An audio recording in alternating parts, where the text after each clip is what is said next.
चलो बच्चों एक बार क्विकली रिवाइज कर लेते हैं हमने अब तक जो चीजें पढ़ी हैं, जब तक बाकी के लोग भी हमको ज्वाइन कर लेंगे। हमने देखा बच्चों एक प्लेन पोलराइज लाइट क्या होता है, अपने लिए जरूरी प्लेन पोलराइज लाइट ही है। प्लेन पोलराइज लाइट वो लाइट होती है जो जिसके सारे रेस सारे एक डायरेक्शन में वाइब्रेट करते हैं, तो उसको प्लेन पोलराइज लाइट बोलते हैं। जब कभी भी तुम लोग प्लेन पोलराइज लाइट को किसी ऑप्टिकली एक्टिव सब्सटेंस के अंदर से पास करते हो, सॉरी, पास करते हो, तो कुछ ऑप्टिकली एक्टिव सब्सटेंस होते हैं जो प्लेन पोलराइज लाइट को या फिर तो राइट हैंड साइड या फिर तो लेफ्ट हैंड साइड रोटेट कर सकते हैं। एक सेकेंड बच्चों।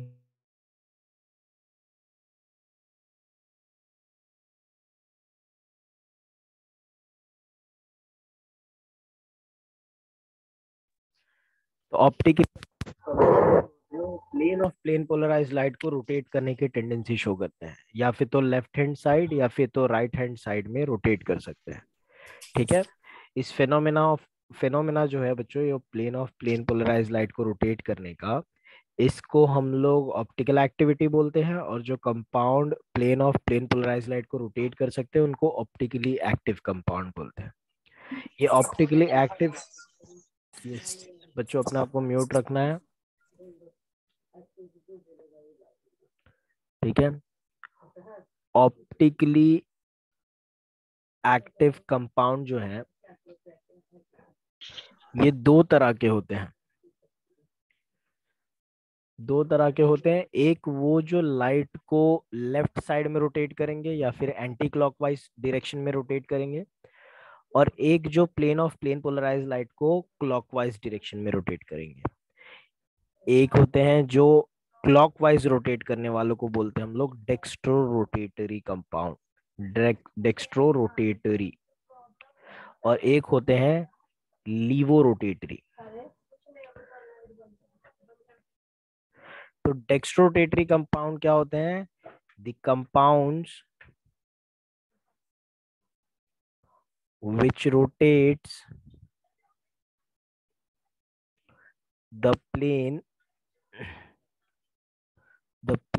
of PPL। PPL मतलब plane polarise light, right? Plane polarise light in clockwise direction, clockwise, या फिर तुम लोग बोल सकते हो राइट हैंड साइड डायरेक्शन।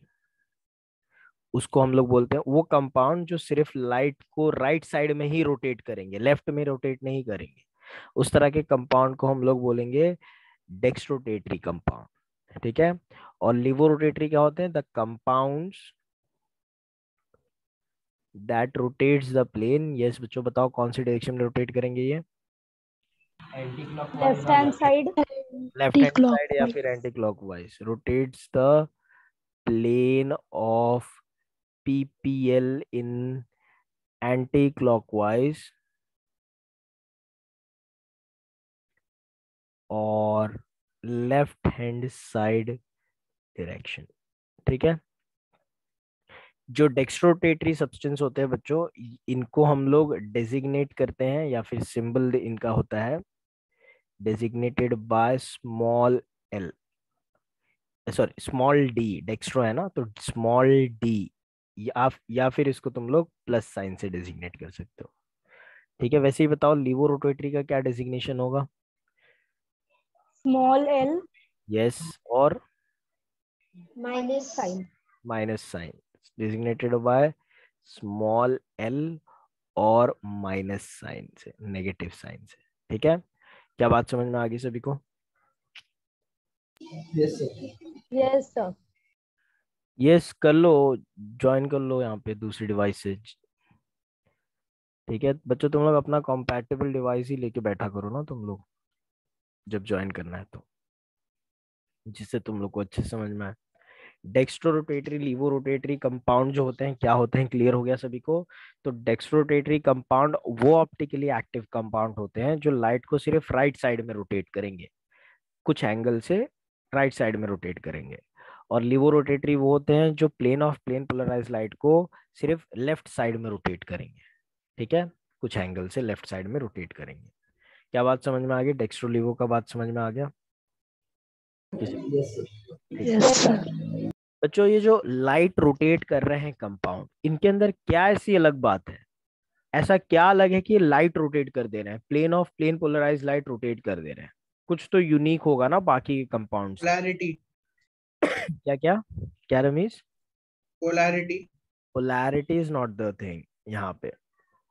ये चीज इन्वेस्टिगेट किया वेंटॉफ और लीबेल, दो साइंटिस्ट थे इन लोग। अब इन्वेस्टिगेट किया मॉलिक्यूल्स को कि ऐसी क्या यूनिक चीज है इनमें जो ये लाइट को रोटेट कर दे रहा है।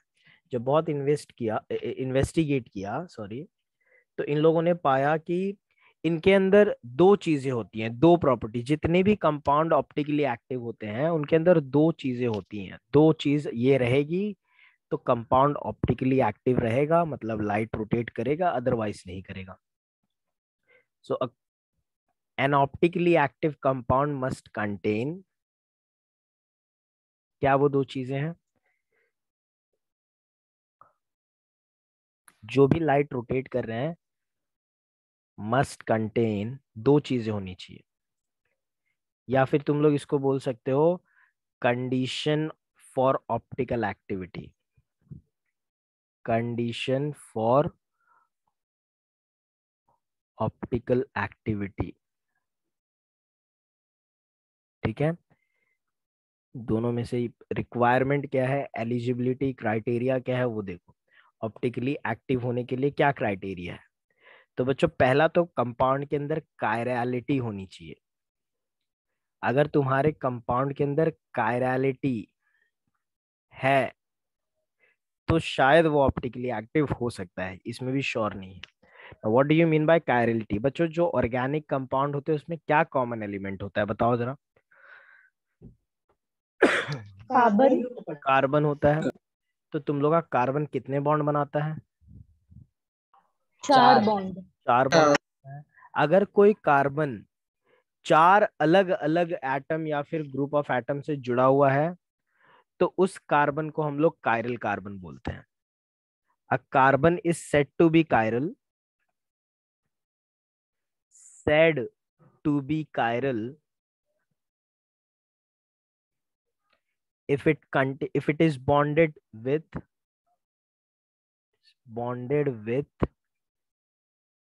four different atoms or group of atoms। एक एक कार्बन को तुम लोग कायरल तब बोलते हो जब वो कार्बन चार अलग अलग एटम या फिर ग्रुप ऑफ एटम से बॉन्डेड हो। ठीक है, एंड जिस भी मॉलिक्यूल में इस तरह का कार्बन है, a compound containing a chiral carbon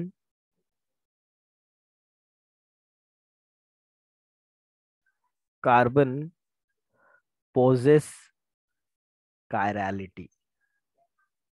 ठीक है, तो जिस भी कंपाउंड में एक कायरल कार्बन होगा उस मॉलिक्यूल में कायरलिटी होगी।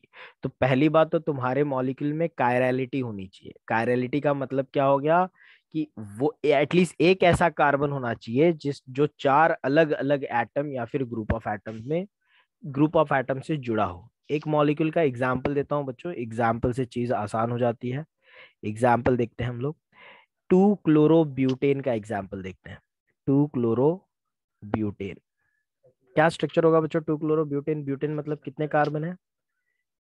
4 carbon. 4 कार्बन। ड्रॉ कर दूं ऐसे। ठीक है, टू पे क्लोरीन है मतलब यहाँ पे Cl, और बची हुई वैलेंसी को हाइड्रोजन से सेटिस्फाई कर दोगे, राइट। बची हुई वैलेंसी यहाँ पे 3 हाइड्रोजन लग जाएंगे, यहाँ पे 1 हाइड्रोजन लग जाएगा, यहाँ पे कितने लगेंगे बताओ जरा? CH2. CH2, यहाँ पे लास्ट में 3 hydrogen. 3 हाइड्रोजन। बच्चों कैन यू सी यहाँ पे एक ऐसा कार्बन है जो चार अलग अलग ग्रुप से जुड़ा हुआ है, दिख रहा है? ये Yes, sir. Yes, sir. तो ये जो बीच वाला कार्बन है इसको मैं कायरल कार्बन बोलूंगा। और ये मॉलिक्यूल के अंदर कायरलिटी है कि नहीं है बच्चों बताओ? क्योंकि इस मॉलिक्यूल में कायरल कार्बन है तो कायरलिटी होगी कि नहीं होगी इसमें? होगी। बिल्कुल होगी सर। होगी। याद रखना बच्चों, कायरल कार्बन को एस्ट्रिक्स साइन से हम लोग दिखाते हैं। ठीक है, हमेशा इसी साइन से हम लोग डिनोट करते हैं। क्यों नहीं होगी मीत कायरलिटी? क्यों लगता है कायरलिटी नहीं है? कायरल कार्बन तो है तेरे, क्या स्टेटमेंट नहीं दिखा तूने? यहाँ पे मैंने लिखा हुआ है जो, देख जरा पढ़। पर कायरल क्या हुआ? 4 सर 4 कार्बन होना चाहिए ना, तो उधर एक हाइड्रोजन डेफिनेशन, भी दिया है। डेफिनेशन तो पढ़ जरा, क्या लिखा हुआ है? A carbon is said to be chiral if it is bonded with four different atoms or group of atoms.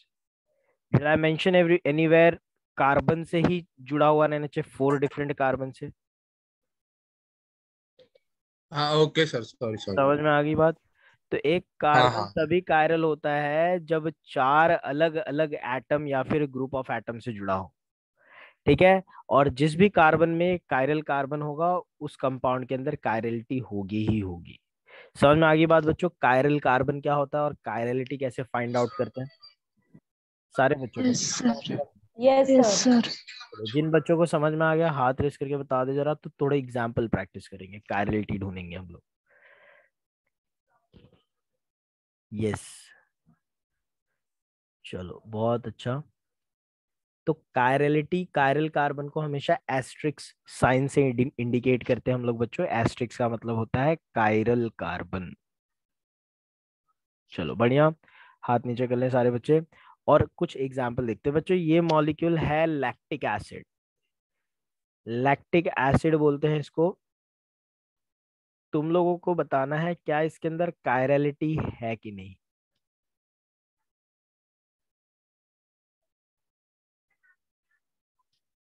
Chirality है इसमें? हाँ sir. Yes sir. Yes sir. कौन से नंबर यस का सर। कायरल, कौन से नंबर का कार्बन कायरल है? फर्स्ट वाला, सेकंड वाला, थर्ड वाला, बताओ जरा। सेकेंड। सेकंड सर वाला सेकंड। सेकंड वाला सभी को दिख रहा सेकेंड है? वाला। ये वाला कार्बन कायरल है। तुम लोग देख सकते हो, एक हाइड्रोजन लगा हुआ है, एक OH लगा हुआ है, एक CH3 लगा हुआ है और एक COH लगा हुआ है। 4 अलग अलग एटम से जुड़ा है, तो ये कार्बन कायरल है।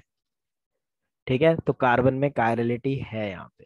ठीक है, तो एक कार्बन को कायरल तभी बोलते हैं जब वो 4 अलग अलग एटम या फिर ग्रुप ऑफ एटम से जुड़ा हो। ठीक है, और जिस भी मॉलिक्यूल में ऐसे कायरल कार्बन होते हैं उनके अंदर कायरलिटी होती है। बच्चों कायरलिटी है तो मे भी तुम लोग का कंपाउंड लाइट को रोटेट कर सकता है, और मे बी, हाँ बट श्योर नहीं। यहाँ पे मे भी हो सकता है। दूसरा एक और कंडीशन है जो इस चीज को पक्की कर देगा कि लाइट रोटेट होगी कि नहीं। Chirality is not the only thing that we want. Chirality के साथ साथ मॉलिक्यूल असिमेट्रिकल भी होना चाहिए, असिमेट्री होनी चाहिए मॉलिक्यूल में। असिमेट्री का मतलब ये हो जाता है बच्चों यहाँ पे कि मॉलिक्यूल को कोई भी ऐसे लाइन, कोई भी ऐसी एक्सिस नहीं हो जहां से कट करूँ तो इक्वल टुकड़ा मिल जाए उसका।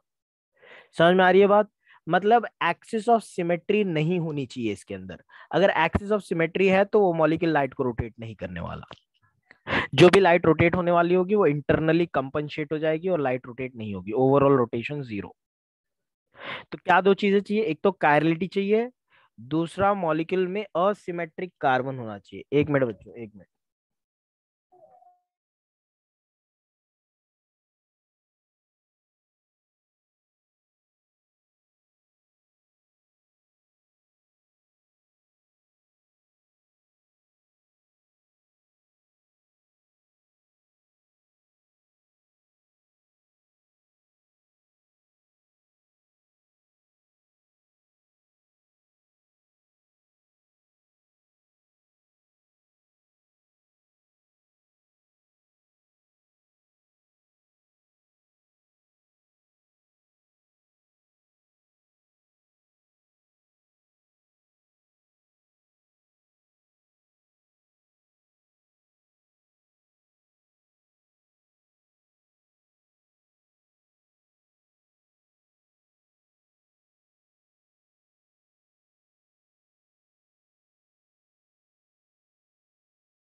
सभी को मेरी आवाज आ रही है? Yes sir. तो बच्चों दो चीजें चाहिए मॉलिक्यूल के अंदर ऑप्टिकली एक्टिव होने के लिए। एक तो कायरल कार्बन चाहिए, दूसरा असिमेट्री होनी चाहिए। मतलब the molecule should be asymmetrical, should be asymmetrical. Asymmetrical का मतलब हो जाता है मॉलिक्यूल के अंदर कोई एक्सिस ऑफ सिमेट्री नहीं होनी चाहिए। समझ में आ रही है बात सभी को? असिमेट्रिकल का मतलब क्या हो जाता है? जैसे कि ऊपर वाले मॉलिक्यूल देखो बच्चों, ज्यादा समझ में आएगा। क्या मैं इस मॉलिक्यूल को कहीं से भी कट करूंगा तो इक्वल फ्रैगमेंट मिलेगा क्या, यहाँ से या फिर यहाँ से? चेक करके बताओ जरा, कहीं से भी एक्सिस ऑफ सिमेट्री दिख रही है क्या यहाँ पे? यस, सबको आवाज आ रही है मेरी? सभी को आवाज आ रही है मेरी? Yes sir. सभी को स्क्रीन दिख रहा है? Yes sir. ठीक है बच्चों, मैं बोल रहा था क्या है, ये दो मॉलिक्यूल जो ऊपर देख रहे हो तुम लोग, 2-क्लोरोब्यूटेन और लैक्टिक एसिड का स्ट्रक्चर जो देख रहे हो, क्या इनमें एक्सिस ऑफ सिमेट्री प्रेजेंट है क्या? चेक करके देखो, आराम से देख लो। नहीं सर।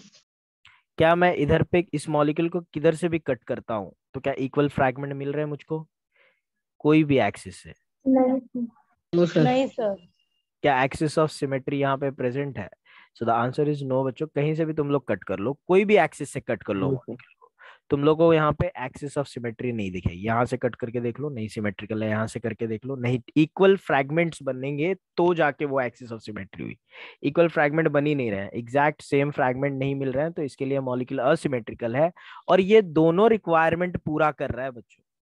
ये कायरल भी है, ये असिमेट्रिकल भी है। मतलब ये plane of plane polarise light को रोटेट करेगा क्या, बताओ जरा? Yes sir. डेफिनेटली रोटेट करेगा बच्चों, ये लाइट को रोटेट कर सकता है। और रोटेट, जो मॉलिक्यूल लाइट को रोटेट करते हैं ना बच्चों, वो एक फॉर्म में नहीं, कम से कम दो फॉर्म में होंगे। एक इनका फॉर्म लाइट को राइट रोटेट करेगा और एक इनका फॉर्म लाइट को लेफ्ट रोटेट करेगा। मतलब ये लैक्टिक एसिड का जो मॉलिक्यूल है या फिर 2-क्लोरोब्यूटेन जो है, जिसमें कायरलिटी भी है और असिमेट्री भी है, तो ये मॉलिक्यूल एक फॉर्म में बिल्कुल एग्जिस्ट नहीं करेगा, ये दो फॉर्म में एग्जिस्ट करेगा। How do we calculate the number of forms? So याद रखना बच्चों, जो मॉलिक्यूल में कायरलिटी होती है वो हमेशा कितने फॉर्म में एग्जिस्ट करता है? 2 पावर n फॉर्म में एग्जिस्ट करेगा। ठीक है, तो जो मॉलिक्यूल में कायरलिटी होती है वो हमेशा कितने फॉर्म में एग्जिस्ट करेगा? अगर कोई पूछता है तो 2 power n, where n is the number of chiral carbon. तो बताओ बच्चों, 2-क्लोरोब्यूटेन में कितने कायरल कार्बन है? जी सर। कितने कायरल कार्बन है 2-क्लोरोब्यूटेन में? किया ना ऊपर स्ट्रक्चर हमने? भाई स्ट्रक्चर देख के बताना पड़ेगा क्या, कितने कायरल कार्बन 2-क्लोरोब्यूटेन में? कायरल कार्बन कितने? कायरल एक है। तो कितने फॉर्म्स में एग्जिस्ट करेगा बताओ जरा, बोलो। नंबर ऑफ आइसोमर्स इसके कितने बनेंगे? 8 फॉर्म्स। 8 कहाँ पे हो रहा है भाई? 2। कायरल कार्बन तो एक दो। ही है ना रमीज, समझ में आ रही है बात? अच्छा हाँ। ठीक है, correct correct. Number of optical isomers कितने होंगे इसके? 2/1 विच इज 2। तो याद रखना बच्चों, जब कभी भी मॉलिक्यूल में कायरल कार्बन होता है तो वो कंपाउंड एक फॉर्म में बिल्कुल नहीं एग्जिस्ट करता, एक से ज्यादा, मिनिमम दो फॉर्म में तो रहेगा ही। क्योंकि अगर एक कायरल कार्बन भी है तो फॉर्मूले के हिसाब से कितने फॉर्म्स उसके होंगे? दो फॉर्म्स होंगे कि नहीं होंगे, देख लो जरा। होंगे कि नहीं होंगे?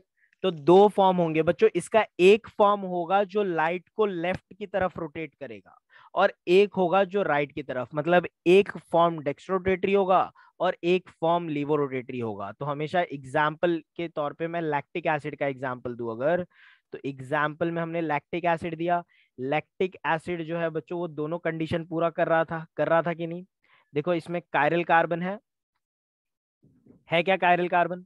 देखो जरा, यस सर। यहाँ पे रहा हाँ कायरल कार्बन। सर। और ये असिमेट्रिकल भी है, मतलब इसको कहीं से भी कट करोगे तो इक्वल फ्रैगमेंट नहीं बनने वाले हैं।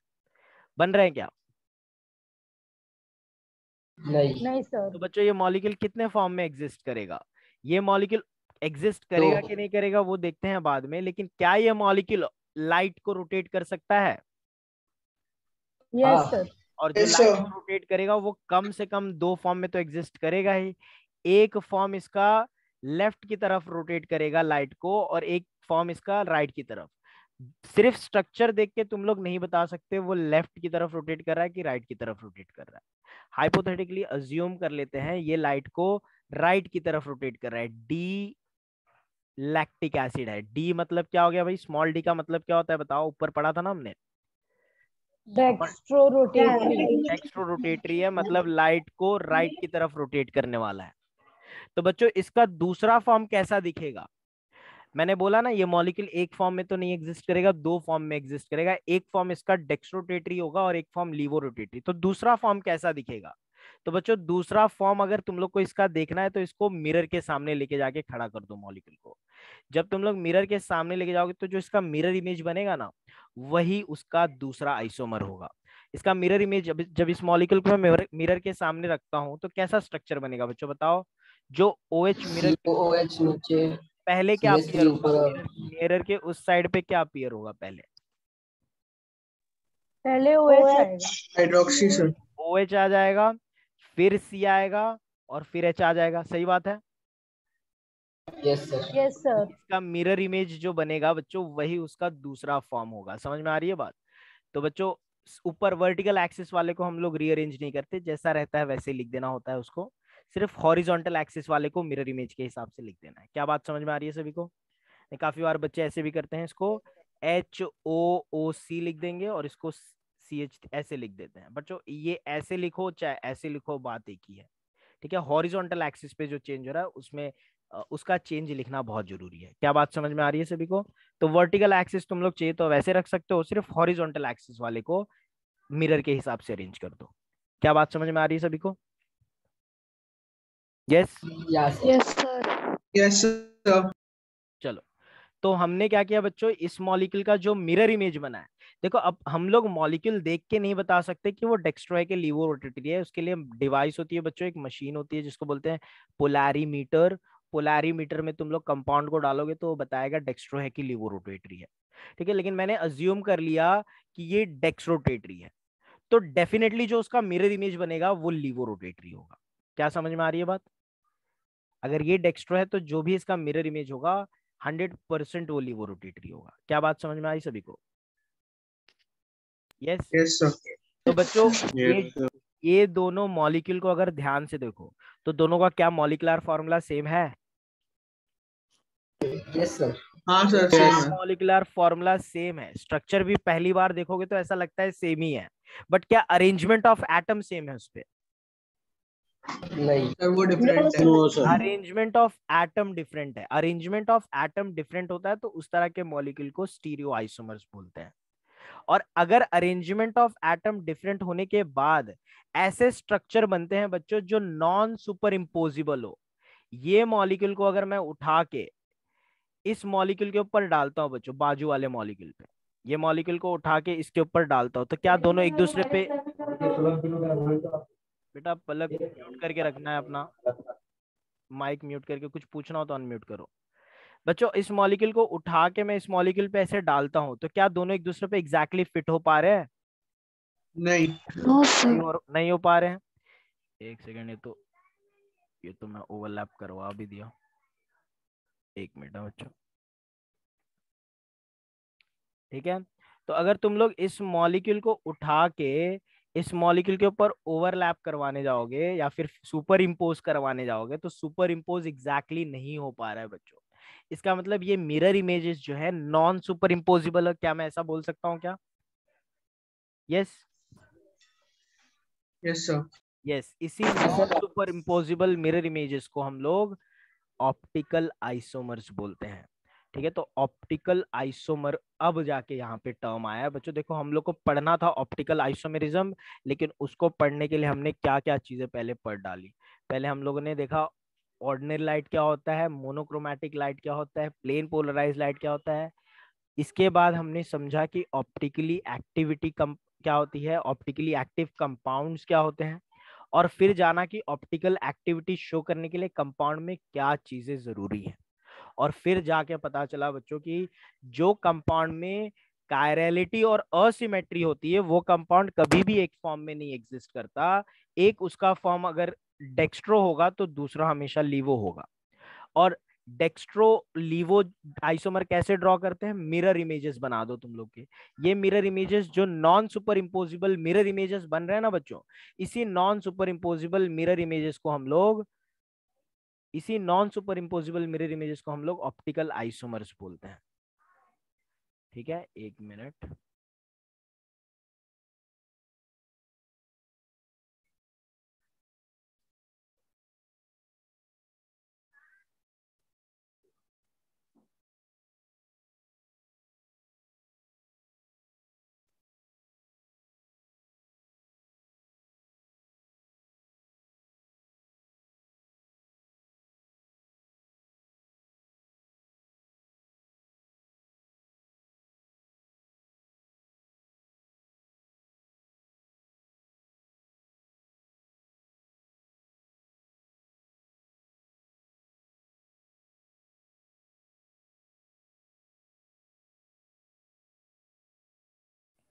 ऑप्टिकल आइसोमेरिज्म का डेफिनेशन लिख देता हूं बच्चों मैं यहाँ पे, सभी को मेरी, हेलो, सभी को आवाज आ रही है मेरी? Yes sir. Yes sir. एक मिनट, यस सर। एक मिनट बच्चों, जरा इंटरनेट का प्रॉब्लम हो गया मेरे, एक मिनट। तो मैं बता रहा था बच्चों कि जो मॉलिक्यूल में कायरलिटी होती है और जो मॉलिक्यूल में असिमेट्री होती है वो मॉलिक्यूल कभी भी एक फॉर्म में एग्जिस्ट नहीं करेगा, हमेशा दो फॉर्म्स में एग्जिस्ट करेगा। एक फॉर्म उसका डेक्स्ट्रोरोटेटरी होगा तो दूसरा लिवोरोटेटरी, और ये फॉर्म्स एक दूसरे के मिरर इमेजेस होते हैं, non super imposable mirror images होते हैं। ऐसे non super imposable mirror images वाले कंपाउंड्स को ऑप्टिकल आइसोमर बोलते हैं। तो ऑप्टिकल आइसोमर एक तरह के स्टीरियो आइसोमर्स होते हैं। ऑप्टिकल आइसोमर्स को by the way different different नाम भी है। ऑप्टिकल आइसोमर्स को एनांशियोमर्स बोल सकते हो तुम लोग, एनांशियोमॉर्फ्स भी बोल सकते हो। ठीक है, तो what are they? These are the stereoisomers, these are the stereoisomers that are non-superimposable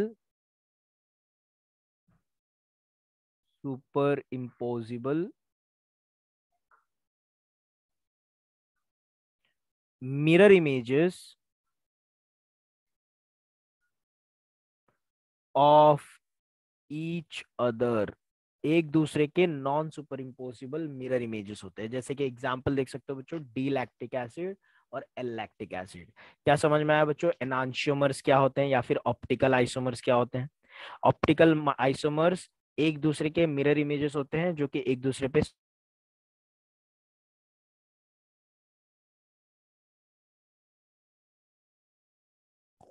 बच्चे एक मिनट, मैं अपना नेटवर्क चेंज कर रहा हूँ, एक मिनट, एक मिनट में अपना नेटवर्क चेंज करके कनेक्ट।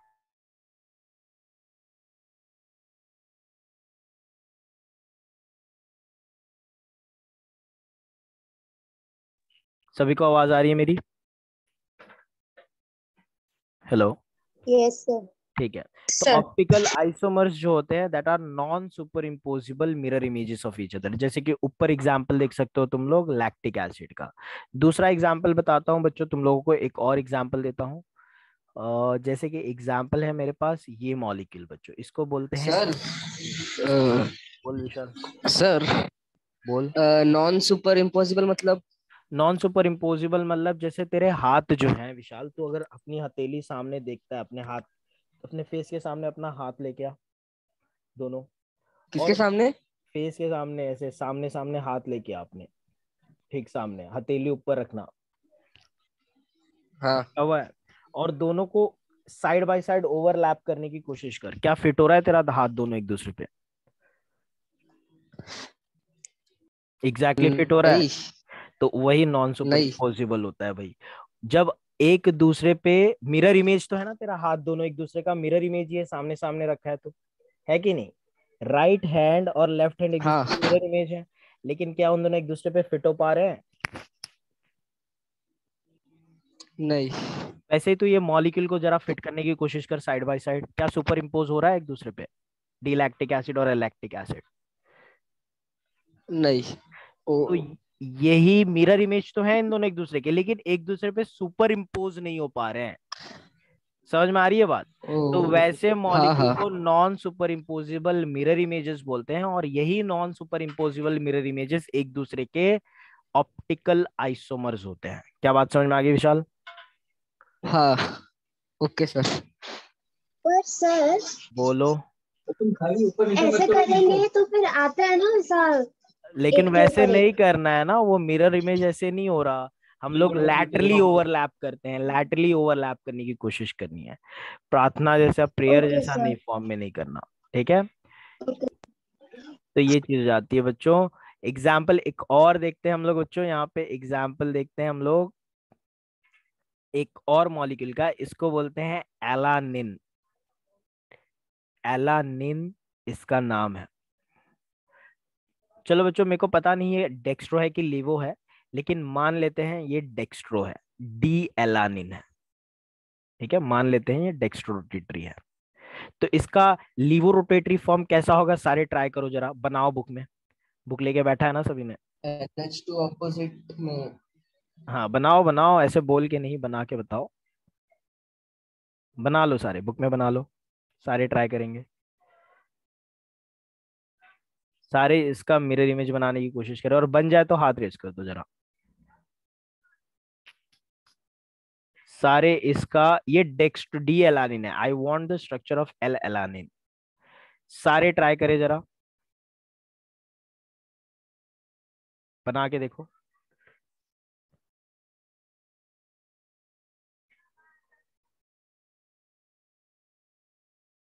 हो जाए तो हाथ रेस कर देना बच्चों।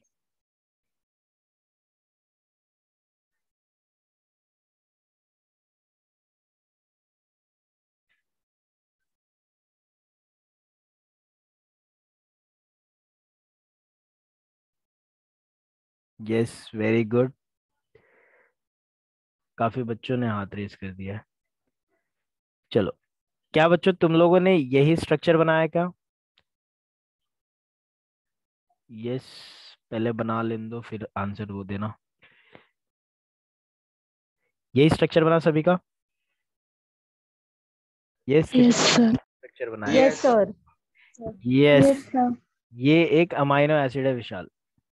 ठीक है, एलानिन बोलते हैं इसको, ये एल एलानिन बन गया बच्चों। क्या इन दोनों non super imposable mirror images है एक दूसरे के? यस। सर नॉन ये सुपर इम्पोसिबल है, ये नॉन मेरे रिव्यूज नहीं पढ़ा। मिरर इमेज नहीं है क्या रमीज? नहीं। मतलब उनके एक के ऊपर एक नहीं रख सकते, उसको स्टैक नहीं लेकिन कर मिरर सकते। इमेज तो है ना, तुम लोगों ने ही मिरर इमेज बनाया। हाँ लेकिन non super imposable mirror images है। ऐसे non super imposable mirror images को ही तो हम लोग ऑप्टिकल आइसोमर बोलते हैं। तो इन दोनों एक दूसरे के ऑप्टिकल आइसोमर हुए कि नहीं हुए बच्चों, बताओ जरा। हाँ सर हुआ। क्या इन दोनों एक दूसरे को एनांशियोमर हुए कि नहीं हुए, बताओ। Optical isomers yes. को एनांशियोमर्स भी बोलते हैं बच्चों। तो ऑप्टिकल आइसोमर बोल लो, चाहे एनांशियोमर्स बोल लो, चाहे एनांशियोमॉर्फ्स बोल लो, एक ही बात है बच्चों। तो समझ में आया ऑप्टिकल आइसोमर्स क्या होते हैं? क्लियर होगी बात? ऑप्टिकल आइसोमर समझ में आ गया सर। बच्चों। ऑप्टिकल आइसोमर्स को क्या लगता है, अगर मैं डी एलानिन 50% राइट, लाइट जो है राइट के साइड में रोटेट कर रहा है, तो एल एलानिन भी उतना ही रोटेट करेगा। बट कौन से डायरेक्शन में रोटेट करेगा बच्चों, बताओ जरा। Sir, anti clockwise. Left hand side. Left hand side. Clockwise. Right, left की तरफ रोटेट करेगा, बिल्कुल सही। बच्चों ये जो ऑप्टिकल आइसोमर होते हैं ना, इनकी फिजिकल प्रॉपर्टी में कोई डिफरेंस नहीं होता है। मतलब जितना मेल्टिंग पॉइंट डी वाले का है उतना ही मेल्टिंग पॉइंट एल वाले का होगा। जितना सॉलिबिलिटी डी वाले का है उतनी ही सॉलिबिलिटी एल वाले की होगी। जितना डेंसिटी डी वाले का है उतना डेंसिटी एल वाले का होगा। मतलब सारी फिजिकल प्रॉपर्टी इनकी सेम होगी, सिर्फ एक चीज को छोड़ के। और वो क्या चीज है बच्चों? Optical rotation. ऑप्टिकल रोटेशन जो है, डी वाला जो है अगर 30 डिग्री मान लेते हैं, 30 डिग्री राइट के साइड में रोटेट करता है, तो एल भी 30 ही रोटेट करेगा। लेकिन कौन से साइड में रोटेट करेगा बच्चों, बताओ। Left hand left. Side. Side में करेगा। क्या बात समझ में आ गई बच्चों? तो मैं यहाँ पे लिख सकता हूँ कि एनांशियोमर्स की प्रॉपर्टी लिख दूं। एनांशियोमर्स जो होते हैं, एनांशियोमर का स्पेलिंग गलत लिख दिया मैंने, यहाँ पे भी यहाँ तो सही है, ठीक है। एनांशियोमर्स जो होते हैं ये इनकी they have all physical property same, they have same physical property. Physical property मतलब जो हम लोग फिजिकली मेजर कर पाए, बाहर से मेजर कर पाए, फिजिकल प्रॉपर्टीज एक्सेप्ट, क्या छोड़ के बच्चों? सिर्फ सारी फिजिकल प्रॉपर्टी सेम होती है एक्सेप्ट ऑप्टिकल